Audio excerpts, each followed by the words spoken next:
Good evening, everyone, and welcome back to Empty Cloud Monastery. This evening, I'll be talking a bit about the three refuges. So before we start, we can start by paying homage to the first of the three refuges, which is the Buddha. So we'll start with the traditional verses of homage to the Buddha. Namo tassa bhagavato arahato samma sambuddhassa. Namo tassa bhagavato arahato samma sambuddhassa. Namo tassa bhagavato arahato samma sambuddhassa. Buddhang dhammang sanghang namassami.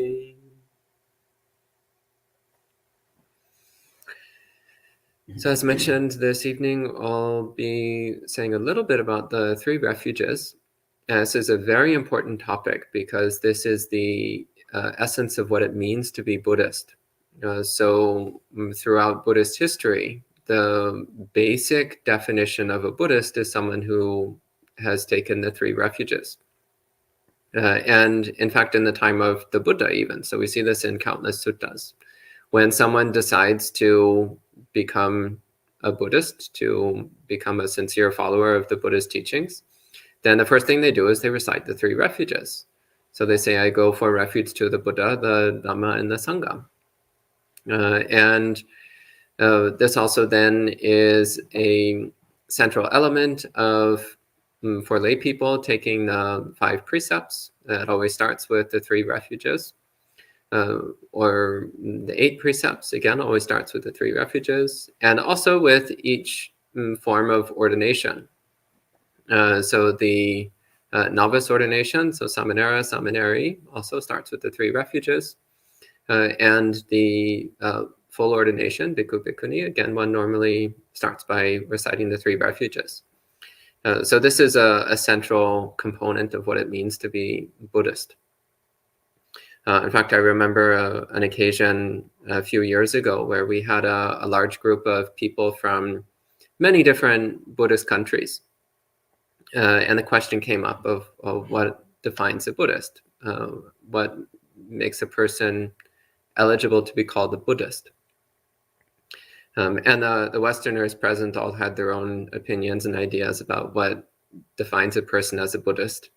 But all of the people from Buddhist countries, no matter which country it was from, so whether it was Thailand or Sri Lanka or Japan or China or Vietnam or Burma or anywhere, so they all gave exactly the same answer, which is a Buddhist is someone who takes the 3 refuges. So this is, once again, this is the universally agreed upon definition of what it means to be Buddhist. So the 3 refuges, briefly, are refuge in Buddha, refuge in Dhamma, and refuge in Sangha. The word we translate as refuge is sarana, which comes from the verb sarati, which literally means to run. So sarana is what you run to. It's what you go to whenever you're seeking safety, whenever you're seeking protection, whenever you're going for refuge. You go to a sarana, a place of safety, of security. So the refuges, then this is what we consider to be the most valuable thing in our life, the most precious thing that we have, what we consider important above all else. So the first one is refuge in Buddha. And so when we talk about the Buddha, there's different layers to how we can talk about the Buddha. At the most basic level, the Buddha is the historical figure, Siddhartha Gautama, who lived in northern India a little over 2,500 years ago. Exact dates are debatable, but we know it was a bit over 2,500 years. And he practiced spiritual practices and practiced meditation and eventually attained awakening through his own efforts without a teacher. And then after attaining awakening, he went around teaching other people the path to awakening. And many people followed those instructions and attained awakening as well. So this is the most basic level of taking refuge in the Buddha. It's remembering this wonderful teacher who became fully awakened through his own efforts and taught others the path to awakening. And those others have then preserved it over the generations so that we can also follow the Buddhist teachings now, again, almost 3,000 years later. So taking refuge in Buddha then is cultivating this sincere respect and appreciation for Gautama Buddha, Shakyamuni Buddha. Another meaning of this is to reflect upon Buddhas as a category of being. So Siddhartha Gautama was not unique. He was one of a long, long line of Buddhas, actually countless Buddhas, infinite Buddhas, past, present, and future. There's an infinite number of Buddhas. They're extremely rare, but because of the mind-bogglingly vast scale of time and space in Buddhist thought, then no matter how rare Buddhas are, there's still a countless number of them. So Buddhas as a category of being all share certain common characteristics. And there's a number of suttas which go into detail about the common characteristics of all Buddhas. Example of this is the Discourse on the Lion's Roar. Actually, there's two. So Chula Sihanada Sutta and Mahasihanada Sutta, the lesser and greater discourses on the Lion's Roar, both of which give a detailed description of what exactly a Buddha is. What is a Sammasambuddha? So then taking refuge in Buddha then is recollecting that there is this endless lineage of Buddhas, which periodically appear in our worlds and teach the Dhamma to us. And that Buddhas are the most respectable beings in the universe. So they're the pinnacle of wisdom and compassion. They're the pinnacle of praiseworthy qualities, the pinnacle of wholesome qualities, the pinnacle of goodness. These are people who their compassion is beyond measure. They have nothing but pure compassion for all sentient beings. And they will do what's within their power to help others in the highest way possible, which is to cultivate the path to awakening. And also they have the highest perfection of wisdom. They have a perfect understanding of the nature of reality, a perfect understanding of the nature of consciousness, a perfect understanding of what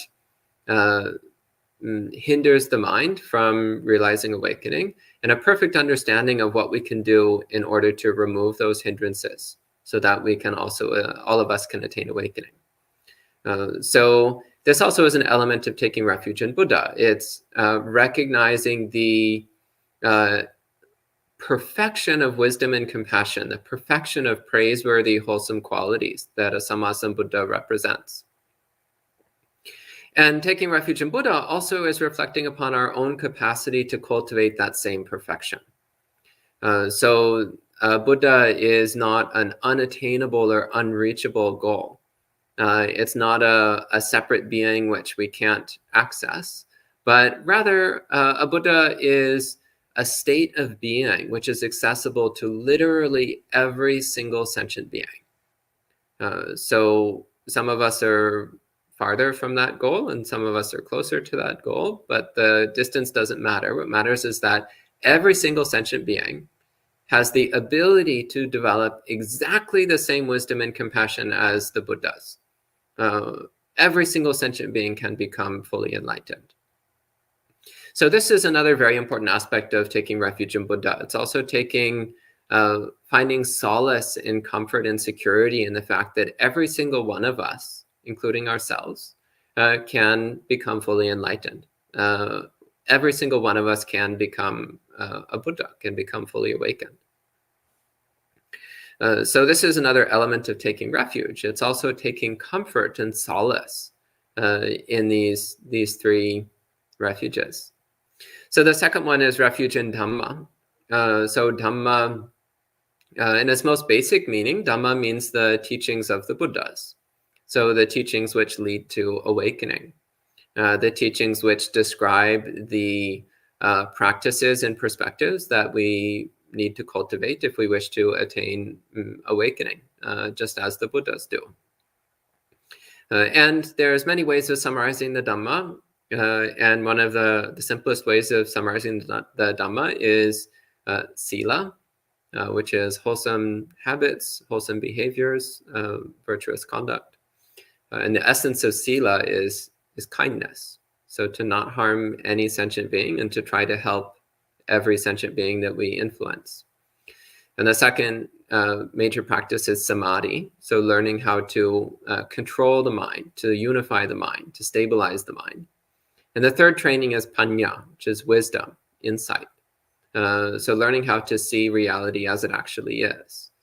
So learning how to see, for example, the impermanence of all phenomena.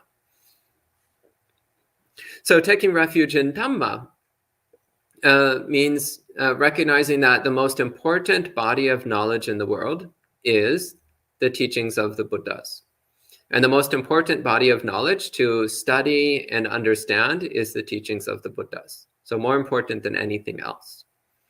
So this is what then we consider valuable and important in the field of information. And the Buddha also said in many suttas that it's very important to take the time to learn the suttas, to accumulate knowledge of the suttas, to constantly review the knowledge we have of the suttas, to constantly reflect upon and consider and contemplate what we know of the Buddha's teachings, of the suttas, of the Dhamma.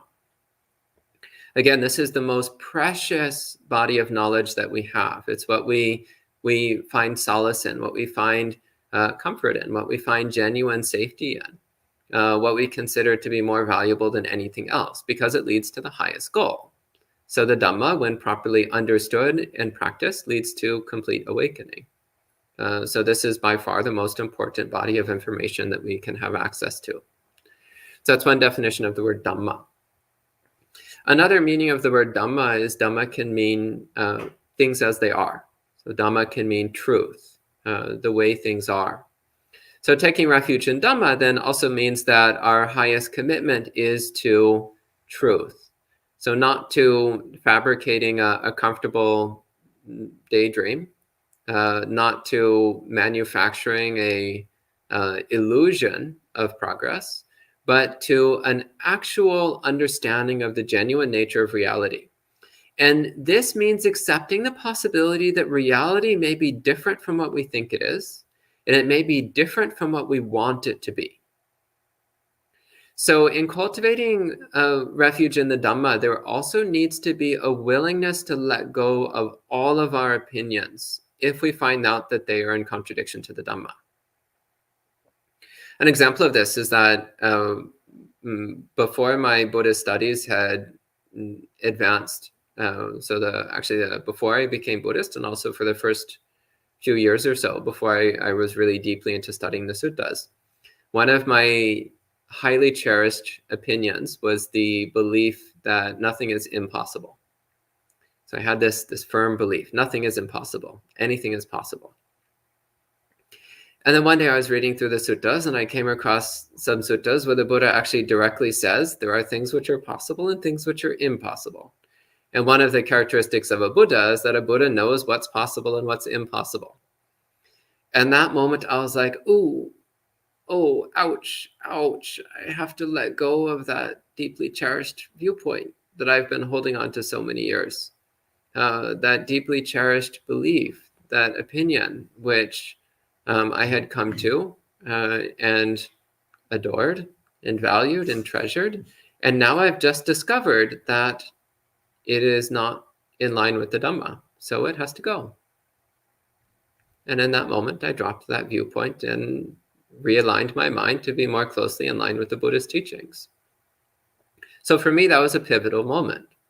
It was the moment where I recognized that there was a viewpoint I was holding to, which was contrary to the Dhamma. So I dropped that viewpoint. and realigned my mind to be closer in line with the Dhamma. An opposite example of this is, I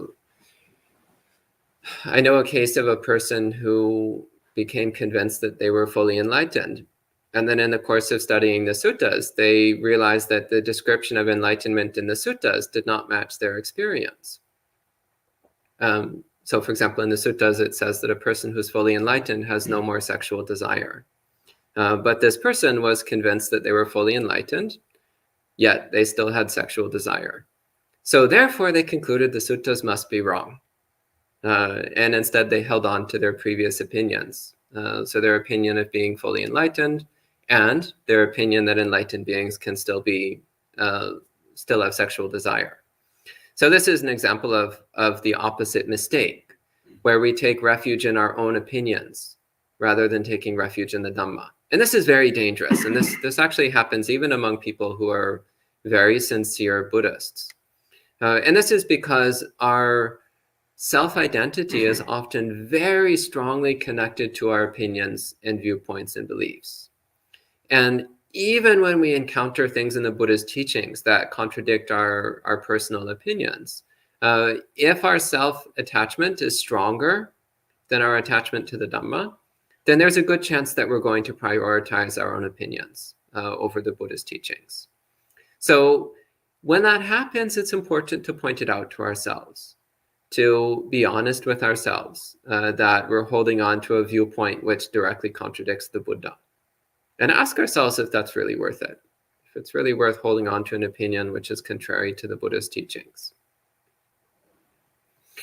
So again, refuge in Dhamma, this willingness to come into full contact with the truth, even if it's not what we want it to be, even if it's not what we expect it to be, and even if it's something that we think we don't like. And inevitably what happens actually is that the more we come into line with the Dhamma, the more peaceful the mind becomes, because we're entering into an ancient path. A well-worn path which leads inexorably towards full awakening. And it's the same path which has been trod by countless awakened beings before us. So there's a certain sense of comfort and ease when we know we're following the footsteps of all the Arhants and Buddhas of the past. Versus trying to bushwhack our way through the wilderness of views on our own, guided only by our own intuition. Well, countless people have tried that, and results are usually not so admirable. Usually you just wind up getting lost in the woods. You just wind up running in circles, chasing our own opinions and never getting anywhere. But if we're willing to let go of our own opinions and follow the Dhamma, then we can start to progress steadily towards awakening. Then the third refuge is refuge in Sangha. So the word Sangha, literally it means holding together. So it refers to a community or a group of people who come together and hold together in mutual support. And in the suttas, the word Sangha is almost always used to refer to the monastic community. It almost always refers to bhikkhus and bhikkhunis. So the people who have taken on the monastic path. And in fact, in the suttas, when somebody takes the three refuges, usually what they'd say is they take refuge in the Buddha, the Dhamma, and the monastic Sangha. So the bhikkhu and bhikkhuni Sangha. So this is, again, emphasizing that this third refuge, its most ordinary meaning is the community of bhikkhus and bhikkhunis. So taking refuge in Sangha then, and again, in its most basic and direct meaning, means that one recognizes the value of having monastics in the world, the value of bhikkhus and bhikkhunis, the value of having monasteries, which are places where bhikkhus and bhikkhunis practice, the value of having wandering bhikkhus and bhikkhunis, the value of having this monastic path available and accessible to people, and a respect for what this path offers both to the monastics who follow it and also to all the people who come in contact with those monastics. So even if one isn't a monastic oneself, as of course the vast majority of Buddhists are not monastics, there's still a deep appreciation for the value of the monastic Sangha, the value of bhikkhus and bhikkhunis. And the Buddha also speaks over and over in the suttas about the value of drawing close to the Sangha, of spending time in the presence of the Sangha, and doing what we can to align ourselves with the values and principles of the monastic Sangha. And the Buddha also points out the connection between the Sangha and the longevity of the Buddha's teachings. Actually, in one case, there's an incident where Venerable Ananda asked the Buddha, why is it that in some of the previous Buddhas, their teachings lasted only a short time, whereas others, their teachings lasted a long time? And the Buddha said the ones whose teachings lasted a short time, it was because they did not establish, those Buddhas did not establish a detailed code of conduct for monastics. And the ones where their teachings did last a long time, it was the ones where the Buddhas had established a detailed code of conduct for monastics, or what we call the Vinaya. So there's this direct correlation between the stability of the monastic Sangha and the stability of the Buddha Sasana in general, of the Buddha's teachings in general. So taking refuge in Sangha then is a very important part of what it means to be Buddhist. So recognizing the value and importance of monasticism as a central component of Buddhist practice. And this is natural also because, again, the essence of Buddhist practice is renunciation. The essence of Buddhist practice is letting go of desire, letting go of aversion, letting go of wrong views, letting go of self-centeredness, ultimately letting go of self-identity altogether. And the essence of monastic life in Buddhism is also renunciation, letting go. So this is something which naturally is right at the heart of Buddhist practice. Another way the word Sangha is used in the suttas is talking about all those who have attained some stage of awakening. So stream enterer, once returner, non-returner, arhat. So the 4 stages of awakening. So whether one is a layperson or a monastic, if one has attained some stage of awakening, then one can be said to be a member of what's called the Arya Sangha. So Arya means noble, and noble here has the specific meaning of one who has attained, again, one of these 4 stages of awakening. So taking refuge in the noble Sangha then is taking refuge in the, first off, the capacity that we all have to attain awakening. So by following the Buddha's instructions, every single person, whether they're a layperson or a monastic, can attain at least the 1st stage of awakening. And also recognizing the value of having contact with people who are advanced practitioners. It's not always easy to tell who's awakened, but you can tell who's seems to have made some progress along the path, who seems to have developed some degree of tranquility and compassion and wisdom. And you can try to spend more time with people who are sincerely committed to Buddhist practice. And try to spend more time with people who are committed to wholesomeness and who have made significant progress towards cultivating a wholesome mind, wholesome speech, wholesome behaviors, so that we can draw inspiration from being around such good people, and also to mutually inspire by cultivating our own good conduct for the benefit of those around us as well. So taking refuge in Sangha also means considering who are we spending time with, and how is it influencing us, and how are we influencing them? So how can we surround ourselves with the sort of good, inspiring people, so monastics and lay people alike, who are committed to the path, and which will support us in making progress on the path, and so we can also support them on making progress. So that's briefly a summary of the 3 refuges. So at this time, I'll take any questions that there might be. So hello to all the people joining in online. Hello to Maria, Manal, John, Gayatri, Elaine, Yankee, Usha, Rick, Jayanta, Bhumika, Jessica, Mary, Kamasika, Songtong, Sud, Richard, Jinim, and Du. So hello to all of you. Good to see you all. And I see a couple questions. Kamasika says, I sometimes hear of people who are involved in Buddhism but who don't take the 5 precepts. Can they consider to be Buddhist? Well, as I said earlier, if we take the most basic definition of Buddhist, the most basic universally accepted definition, it's someone who's taken the 3 refuges. That doesn't necessarily mean somebody is particularly good at following the Buddha's instructions. It does mean that they recognize the value and importance of the Buddha's instructions.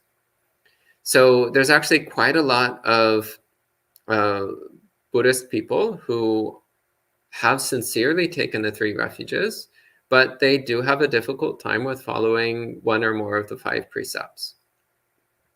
And that's unfortunate. It's common, but it's unfortunate.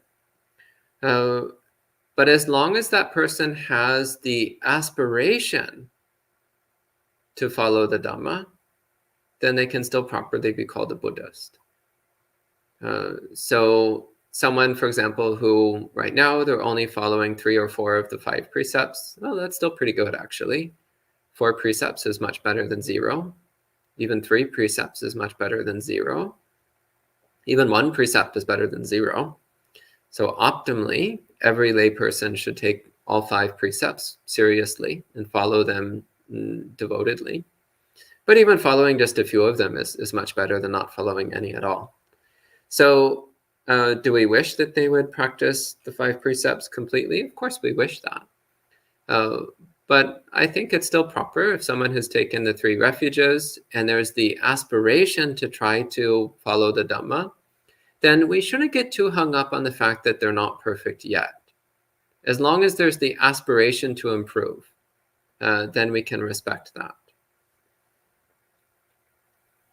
That said, if somebody is just blatantly refusing to follow the 5 precepts because they don't take them seriously or they aren't interested, well, that would indicate that they're not really taking refuge in Dhamma, because this is a very important aspect of Dhamma, is the 5 precepts.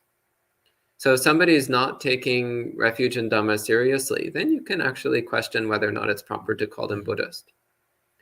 So this actually is a pervasive problem in other aspects of the Dhamma as well, where people will self-identify as Buddhist, but openly reject central aspects of the Dhamma. So concepts like karma and rebirth. So actually, I would say that someone who rejects karma and rebirth cannot be called Buddhist, because they're not taking refuge in Dhamma.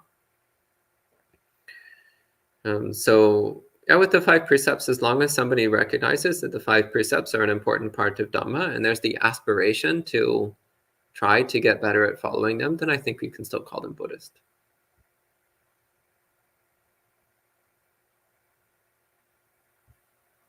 Sud says, what are some ways one can protect oneself from falling into thinking that a viewpoint is in line with Dhamma when it is really not, since sometimes reading the suttas, one can misinterpret their meaning? Well, it's important to discuss your opinions with Dhamma teachers, again, particularly experienced bhikkhus and bhikkhunis. Go to them and ask questions, discuss your opinions and ideas, ask if they think your opinions and ideas are in line with the Dhamma or not. Explain how you think a sutta should be interpreted and ask if they agree with that interpretation or not. And optimally talk to multiple monastics, not just to one, so that you get a broader perspective on the Dhamma, a broader perspective on the meanings of the suttas. The best way to protect yourself from falling into wrong view is to constantly discuss your views openly and without holding anything back. Constantly discuss your views with experienced monastics. with the willingness to relinquish anything that turns out to not be in line with Dhamma. And Gayatri says, is letting go the same as becoming indifferent? Does detachment entail indifference? So I would say no. Letting go is not the same as becoming indifferent, at least not the way the word indifferent is normally used in English. So indifference usually is equated with apathy, which means not wanting to know, not wanting to understand, not being interested in understanding. Whereas in Buddhism, we're actively interested in trying to understand the nature of reality, the nature of the mind. So what we're doing is letting go of wrong view in the aspiration to cultivate right view, which means we're actively interested in right view. So that's not the same as being indifferent. And also detachment, we normally use the word non-attachment. And there's a few different Pali words which can be translated as non-attachment. And I could get into defining each of these terms, but I'm not sure it's worth getting into that right now. Detachment tends to have a negative connotation in contemporary psychology, so we don't normally use that particular word. But non-attachment, again, means a willingness to allow things to change, which isn't actually as difficult as it sounds, because things are changing all the time anyway. So allowing things to change just means not getting stuck to something that's impossible to hold on to anyway. It's literally impossible to hold on to anything. And the reason why grasping is so painful is because we're trying to do something that's literally impossible, which is to hold on to a present experience when its very nature is to disappear. Actually, the moment you turn your attention to something, it's already gone. So clinging is literally impossible. And the effort to try to do it is inherently painful because it is in fact impossible.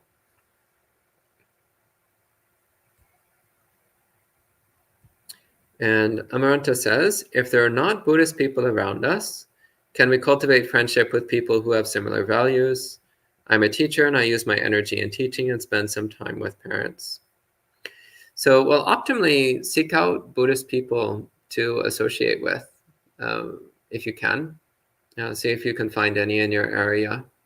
Otherwise, cultivate online Buddhist communities. That also can be a suitable option. You might consider moving somewhere where there's more Buddhism. That's also a perfectly reasonable choice. But in the meantime, cultivate friendship with people who have wholesome values, people who appreciate kindness, compassion, thoughtfulness, restraint, tranquility, non-attachment, renunciation, simplicity, the basic values of Buddhism. So just because somebody's not Buddhist doesn't mean that you can't be friends with them. But we should try to be friends with people who have some kind of commitment to wholesomeness, to harmlessness, to self-restraint, and to wisdom.